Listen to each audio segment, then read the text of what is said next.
Happy Monday, everybody. My name is Brandon Rose, and welcome to episode 265 of the Xbox in 10 podcast, your weekly source of Xbox gaming news covered in around 10 minutes. Every Monday, this podcast covers new game releases, the previous week's gaming news, and we all learn an Xbox-related fun fact together.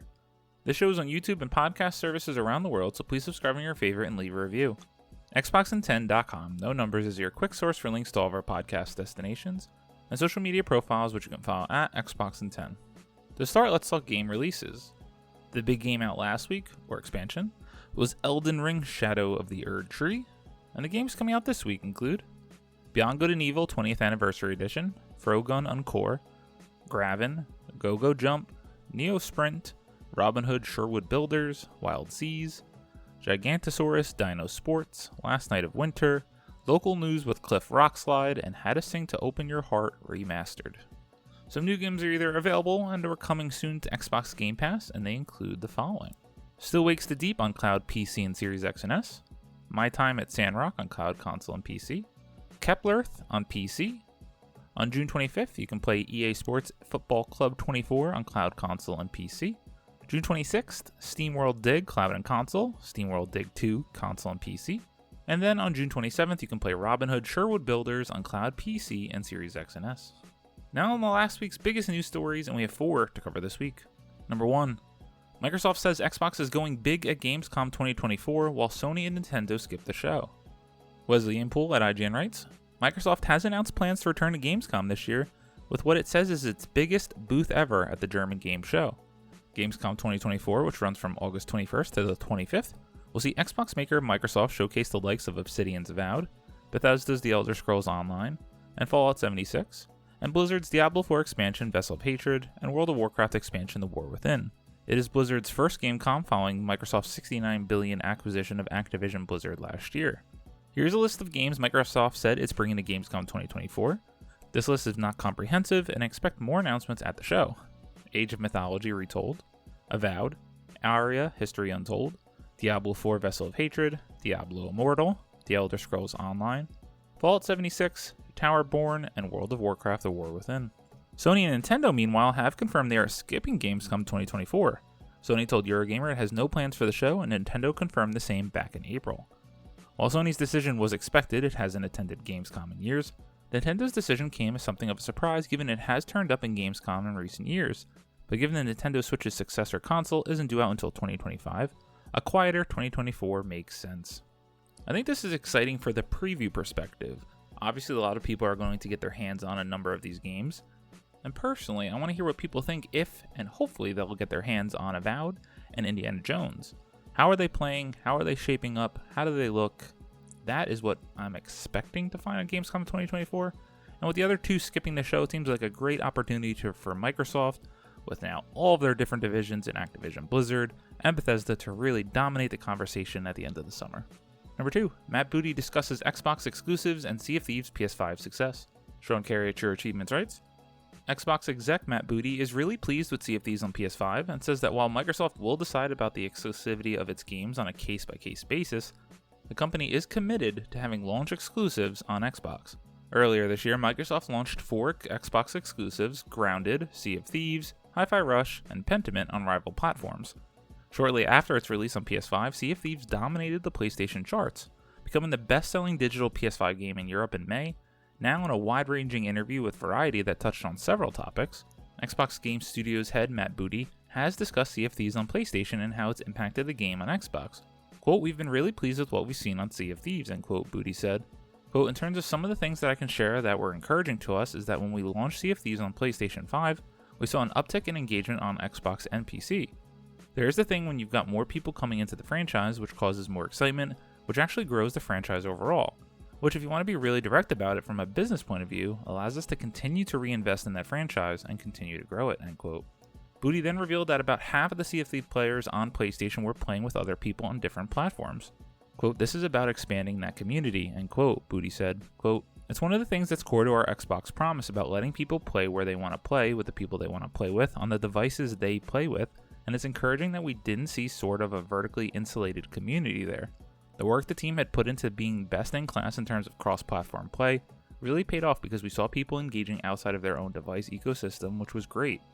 The other thing is it brought new players into Sea of Thieves, one of the real goals that all of our franchises have, and one that we all have across the industry right now, is how do we grow? And it was really great to see that it was bringing in new players that had never played Sea of Thieves before. I think we consider that a success, end quote. Touching on Microsoft's Xbox exclusive strategy, Booty reiterated that decisions about bringing exclusive games to other platforms will be made on a case-by-case basis, and that Microsoft is committed to having launch exclusives on Xbox. Quote, we will continue to make those decisions individually on a case-by-case basis, end quote, Booty said. Quote, we are absolutely committed to having launch exclusives on Xbox. It's part of our core promise and we want to continue to bring our games to more players on more devices going forward. We certainly have got a lot of experience with that with things that have just historically been multi-platform for so long, end quote. Shortly after the Xbox Game Showcase, Xbox boss Phil Spencer also spoke about bringing Xbox games to more platforms. According to recent reports, Hellblade 2, Age of Mythology Retold, and Age of Empires 2 Definitive Edition are supposedly being considered for release on other platforms. Another rumor suggests a Halo Combat Evolved remaster could be on the cards for a PS5 launch. Again, we don't need to speak too much on this anymore, and I personally think this is a good strategy to keep the Xbox brand and ecosystem, and specifically Game Pass, a business that they can continue to entertain and support. Why not capitalize on getting more players and then more money by selling games on other platforms? Simply put, this is going to continue to be the case. Phil Spencer is saying it, Matt Booty is saying it. There are going to be more games on other platforms, so we best well accept it. Number 3, Xbox has started refunding players who bought canceled Redfall DLC. Tom Ivan at VGC writes, Microsoft has reportedly started refunding players who purchased the canceled Redfall DLC. The content in question was bundled with the base game in the form of the Bite Back Edition, or could be purchased separately as a $26.99 add-on. It was originally set to include the Redfall Hero Pass, offering 2 additional heroes with unique powers and gameplay among other content. However, it was cancelled following a disappointing reception to the title and Microsoft's decision to close the game's developer, Arcane Austin. Windows Central was tipped off that Microsoft has started refunding the full cost of the DLC on both Xbox and Steam, with refunds seemingly going out in waves. Users who bought a physical version of the Redfall Bite Back Edition can contact Bethesda Contact Support for information on how to request a refund. The final Redfall update was released in late May, adding a long-promised offline mode to the vampire shooter. Wanted to make sure I included this week if any of the people who did buy the physical edition, who were seemingly greatly disappointed with the game, especially as Microsoft was, on how to make sure you go and contact Bethesda to get that refund since you aren't going to get the thing that you pre-purchased. And number 4, Beyond Good and Evil 4K Remaster is finally official, out next week. Michael McWhorter at Polygon writes, the original Beyond Good and Evil is getting a 4K overhaul for its 20th anniversary. Ubisoft announced Thursday during a limited run game showcase. Beyond Good and Evil 20th Anniversary Edition will bring updated graphics, controls, and audio to the beloved original. Beyond Good and Evil 20th Anniversary Edition will feature improved performance, up to 4K 60 FPS, Ubisoft said, and quality of life improvements including auto saves, cutscene skipping, controller and keyboard mouse support, and cross-save across all platforms. All new features include a speedrun mode, 20 plus new achievements and trophies, and a gallery that delves into the original game's development with never-before-seen artwork and videos. The original Beyond Good and Evil was released in 2003 on GameCube, PC, PlayStation 2, and Xbox. Set more than 400 years in the future, the story of Beyond Good and Evil follows photojournalist Jade in her attempt to expose an alien conspiracy. Despite being a commercial miss, the game became a cult classic over the years.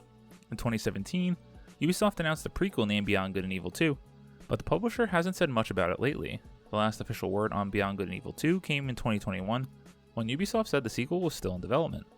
But the stars of Beyond Good and Evil, Jade and Paige, recently appeared in Ubisoft's animated series Captain Laserhawk: A Blood Dragon Remix. Beyond Good and Evil 20th Anniversary Edition will be released digitally on June 25th on Nintendo Switch, PS4, PS5, Windows PC, Xbox One, Series X and S. The physical version and a collector's edition will be released by Limited Run Games. Pre-orders for the physical editions of Beyond Good and Evil 20th Anniversary Edition will go live on July 12th. While as noted, this is certainly a cult classic game, and I have to be honest, I have never played the game, and I have learned more about what Beyond Good and Evil is in that short 3-sentence summary than I ever had before. This is not something for me, but I'm glad for the people who love the cult classic have a shiny new version to play with. As always, we end our show with a fun fact about Xbox, and let's learn a little bit more about Gamescom. Credit to good old Wikipedia. Gamescom is a trade fair for video games held annually at the Kala Messe in Cologne, North Rhine-Westphalia, Germany. Gamescom is the world's largest gaming event, measured by exhibition space and number of visitors, with 370,000 visitors and 1,037 exhibitors from 56 countries attending the event in 2018. The event is used by many game developers to exhibit upcoming games and game-related hardware. Alongside the public areas, there is also a closed area for professional visitors, such as publishers, journalists, and developers. Shortly before Gamescom, the associate conference DevCom takes place at the same area, and is specifically for the game development sector. I simultaneously want to go visit Gamescom one year, and I don't know if I could pick a place I want to be further away from. The attendance seems absolutely insane. I can't truly recall any major announcement out of Gamescom specifically from the Xbox sphere in the last couple of years, but it is a place where we have gotten a number of hands-on previews for games, which that is what I'm looking forward to this year, as mentioned earlier. Thank you all for listening to the Xbox in 10 podcast, your weekly source of Xbox gaming news covered in around 10 minutes. If you like the show, please subscribe on your favorite podcast service, share with your friends, leave a review, and follow on all social media at Xbox in 10. This past week, I haven't had much time to game, so what little time I did has been spent playing retro Pokemon games and Marvel Snap, as always. My name is Brandon Rosa. You can follow me on Xbox at Brosa93. Hope you all have a great week, stay safe, and keep on gaming.